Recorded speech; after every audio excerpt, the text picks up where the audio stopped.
Hello, I'm Helen.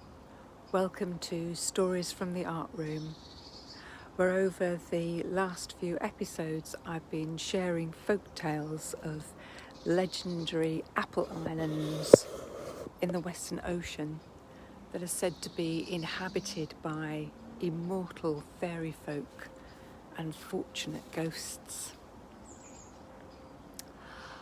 Mystical places that can appear in sunlit mists amid sounds of music and laughter drifting over a stilled sea and then just as suddenly vanish. There have always been those who are keen to visit these places, and I've been spinning a yarn about one such island, which I'm calling Proconossus. Last time I mentioned that there were a number of attractions within this island's pleasure gardens that a tourist might choose to buy a ticket to visit. One being the underground dining room called a Hypogeum, which is used by those undergoing their preparation phase before entering the island's necromantium for an excursion into the underworld. And just as the psychomantian experience, I will tell a story of the Hypogeum as if it were you with an entry ticket. And it's sometime in the 1960s. Once you've parked, you follow a path through trees to the archaeological site where you exchange a ticket for a key. The warden helps you lift a trapdoor and you ready yourself to descend a metal ladder. Partway down, you're told to feel on the wall next to you for a lever. The shaft of light coming down the stepladder enables you to see just where to wind open ceiling vents.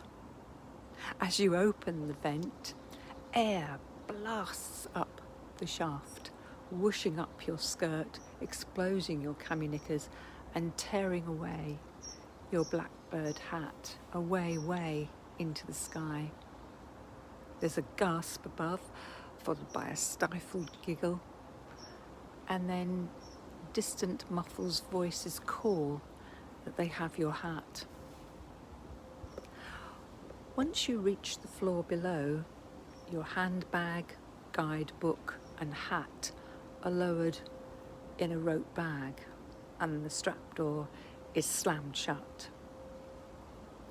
Fresh air wafts tiny dust spirals across a shallow indent centred in the bare floor. You step into the remains of a fountain basin and outspread your arms under the soft blur showering in from the ceiling vents. A whim sets you whirling round and round, spinning the fresco merry-go-garden on the surrounding walls. It's a wheeling, painted perfection of petals in a conversion of seasons. Dizzy, you sit down, cross legs, and unfold your guidebook. You have a bottle wrapped up in your cardigan, and you shiver a little after putting on the cardigan as it's damp with condensation from the bottle. The bottle has a pale green label with gold lettering. It says Mistay Potion, and underneath that it says a drink made with mint and barley for those who want a taste of what the ancients drank when they went down the labyrinth on Proconossus. Another label on the back of the bottle gives a warning, may be fatal to some people. drink at your own risk. Contains a low dosage of alkaloids derived from barley and mushrooms. Elevated mood and mild hallucinations are not guaranteed. This is the original ancient recipe, a brew containing ergot of barley, a mushroom-like mould which is a psychotropic that can give you diarrhea, tingling in your fingers, and it might also cause your toes to go gangrenous. You wonder if you might see a green alien or a leaping leprechaun.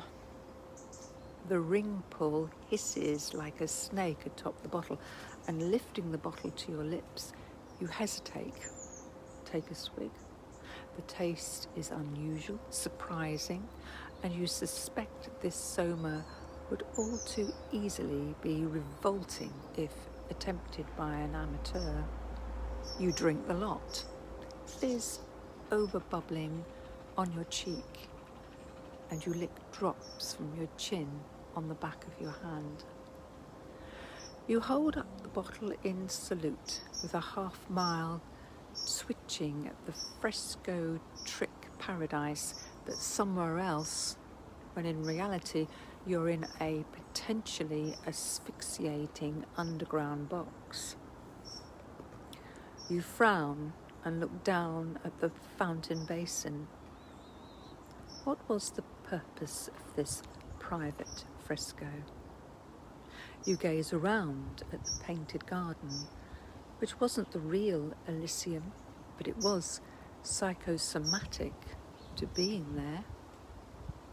You consult your guidebook, examining the second style from Pompeii images of a fresco of Elysium, commissioned by Empress Drusilla. You get to your feet and roam the fresco up close to begin a game of comparisons between what's depicted here in the Proconsus Hypogeum and what's shown at the White Hen Villa. Your fingers tracing along a covered walkway edged by ferns, violets, and irises. You scan past the painted courtyard to trees, shrubs, fruit bushes, date palms, and then you spot secret deviations from Livia's original in the roses in a meadow, the colour of the poppies, and in the Chinese chrysanthemums. In Livia's, an oriole was drinking, but in the foreground a pair of blackbirds duelled. At the White Hen Villa, a swallow was about to land awkwardly in a tree. In here, the peacock displayed in blue and green, while in Livia's Hypogeum it was white. You settle again in the fountain basin, thinking about painted birds that had been unfrozen from Livia's idyllic cage, freed for a moment before being stuffed back in a different glass jar in this Hypogeum. You sigh, stand up, and check the time. The light in here will soon be fading, and you crouch at the basin to collect your belongings, then rest back on your heels for a moment, your eyes following along the fresco fence, which continued at waist height. You straighten up. On closer inspection, the vanishing point of the fence leads to a painted alcove that merged into a real arch, a trompe-l'oeil exit.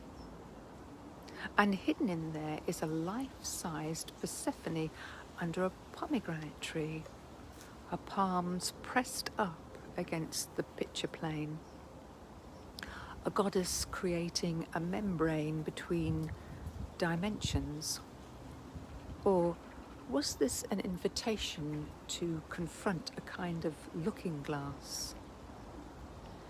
You position your body and match your palms with Persephone's, painted ones, and lean in, but flinch away, feeling fooled. You squint. Persephone's head was hollowed out, making a concave imprint of her face with shafts of light blazing in through the eye holes. You get your handbag and rummage for sunglasses.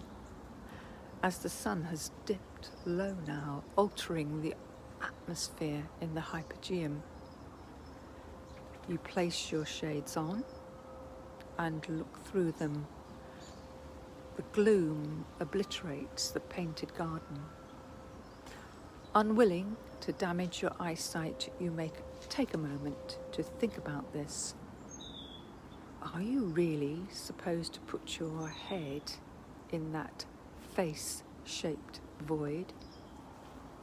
You reposition your view, tipping Persephone's face first concave and then convex, and think it's just an optical illusion in a darkening room.